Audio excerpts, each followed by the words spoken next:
2024 ইতিহাস পরীক্ষা কালকে এবং সেই ইতিহাস পরীক্ষায় এমসিকিউ এবং এসিকিউ কি আসতে চলেছে তার উত্তর সহ কিন্তু এখানে বিস্তারিতভাবে দিয়ে দেওয়া হয়েছে।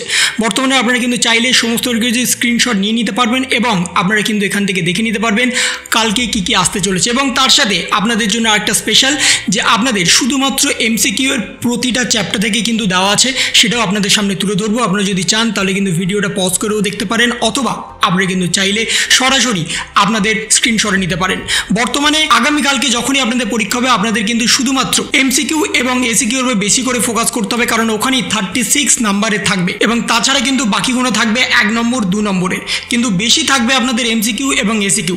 এমসিকিউ এবং এসিকিউ যদি আপনারা করেন তাহলে কিন্তু আপনাদের 5 মার্কটা কিন্তু ইজিলি উঠে যাবে। এবার তার সাথে যদি আপনারা এসিকিউ করেন 2 নম্বরের এবং 8 নম্বরের যে কোশ্চেনগুলো থাকবে সেখানে কিন্তু ভাগ করে দেওয়া থাকবে, 5-3 বা 3-5-6 এইভাবে থাকবে এবং তার সাথে আপনাদের ক সাথে খ মেলাতে হবে। গত ভিডিওতে আপনাদের সামনে তুলে ধরেছিলাম ক সাথে খ কিভাবে মেলাতে হবে, সেই ভিডিওতে কিন্তু আপনারা দেখে নিতে পারবেন। এবং বর্তমানে এই যে কোশ্চেন প্যাটার্ন আছে বা এই কোশ্চেনটা আছে এটি কিন্তু আগামীকালকেও আসতে পারে এবং তার সাথে সরাসরি প্রতিটা চ্যাপ্টার থেকে আপনাদের কোন এমসিকিউ আসবে তার কিন্তু বিস্তারিতভাবে এই চার্টটা দেওয়া আছে এবং তার সাথে উত্তরও কিন্তু এখানে দিয়ে দেওয়া হয়েছে। আপনারা কিন্তু চাইলে প্রতিটা থেকে স্ক্রিনশট নিতে পারবেন এবং আগামীকালে যা প্রশ্ন আসবে এর বাইরে কিন্তু কোনো প্রশ্ন আসবে না, বিশেষ করে এমসিকিউ।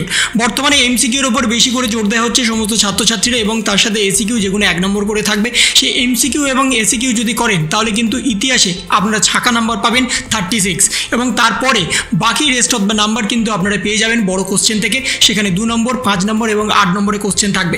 কিন্তু সবথেকে বেশি গুরুত্বপূর্ণ হচ্ছে এমসিকিউ, তাই এমসিকিউ যদি আপনারা খুঁটিয়ে করে যান তাহলে কিন্তু আপনাদের সুবিধা হবে এবং এমসিকিউ করলে তার সাথে কিন্তু আপনাদের এসিকিউ করতে সুবিধা হবে, কারণ এমসিকিউ এর যে কোশ্চেন সেখান থেকেই কিন্তু এসিকিউর অনেক কোশ্চেনের অ্যান্সার চলে আসে এবং এখানে প্রতিটা কোশ্চেনে কিন্তু অপশান দেওয়া আছে এবং তারপরে কিন্তু উত্তরটাও সিলেক্ট করে দেওয়া আছে।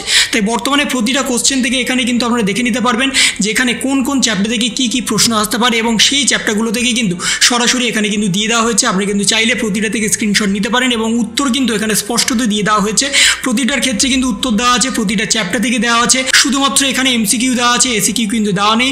এসিকিউ এর জন্য কিন্তু আপনারা এখান থেকেই খুঁজে নিতে পারবেন যে এই প্রশ্নটা এলে কি এসিকিউ লিখতে হবে, এই বিষয়টি কিন্তু আপনারা ইতিমধ্যেই জানেন। তাই আগামীকালে মাধ্যমিকের সরাসরি ইতিহাস পরীক্ষা এবং সেই ইতিহাস পরীক্ষায় শুধুমাত্র এমসিকিউ এবং এসিকিউ করলে আপনারা 36 নাম্বার পাচ্ছেন এবং বাকি যে নাম্বার সেটা বড় কোশ্চেন থেকে। এবং তার সাথে মধ্যশিক্ষা পর্ষদের তরফ থেকে জানিয়ে দেওয়া হয়েছে বর্তমানে যে সমস্ত ছাত্রছাত্রীরা কোশ্চেন সোশ্যাল মিডিয়াতে পাবলিশ করছে তাদের কিন্তু ইতিমধ্যে ধরে ফেলা হয়েছে এবং তার জন্য ইতিমধ্যে কড়াকড়ি ব্যবস্থাও করে দেওয়া হয়েছে। বর্তমানে চেকিংয়ের যে গাফিলতি হচ্ছে সেই চেকিংয়ের কিন্তু আর কোনো রকম গাফিলতি হবে না। বিশেষ করে প্রশ্ন ফাঁস হয়েছে মালদা জেলাতে, তাই মালদা জেলার উপর বিশেষ করে কিন্তু কড়াকড়ি ব্যবস্থা করেছে সরাসরি মধ্যশিক্ষা পর্ষদের তরফ থেকে। যে সমস্ত ছাত্রছাত্রীরা মালদা জেলাতে পরীক্ষা দেবেন তাদের কিন্তু আরও ভালো করে প্রিপারেশন নিয়ে যেতে হবে, কিন্তু তাদের আর কোনো রকম ছাড় হবে না। আর এবছর কোনো কিছু আর গন্ডগোল হলে কিন্তু সরাসরি তার খাতা আরে হবে, তাদের রেজিস্ট্রেশন এবং অ্যাডমিট কার্ড সিজ করে দেওয়া হবে, তাদের কিন্তু আর কোনো রকম ছাড় দেওয়া হবে না। 2024 তাদের পরীক্ষা সম্পূর্ণভাবে বাতিল হবে। তাই সৎভাবে পরীক্ষা দিন, ভালোভাবে পরীক্ষা দিন, কোনো রকম অসৎ উপায় অবলম্বন না করে পরীক্ষা দিন, আপনারা কিন্তু সবাই পাস করবেন, ভালো রেজাল্ট করবেন। তাই আগামীকালের জন্য সবাইকে শুভেচ্ছা, আপনাদের সবাই পরীক্ষা ভালো হবে। এই ছিল একটা ছোট্ট ইনফরমেশন আপনাদের সকলের জন্য। যদি আপনাদের ভিডিওটা ভালো লেগে থাকে তবে লাইক করুন, শেয়ার করুন এবং অবশ্যই সাবস্ক্রাইব করুন। তার পাশাপাশি আপনার মতামত কমেন্টের মাধ্যমে জানান। ভালো থাকুন, সুস্থ থাকুন, ধন্যবাদ।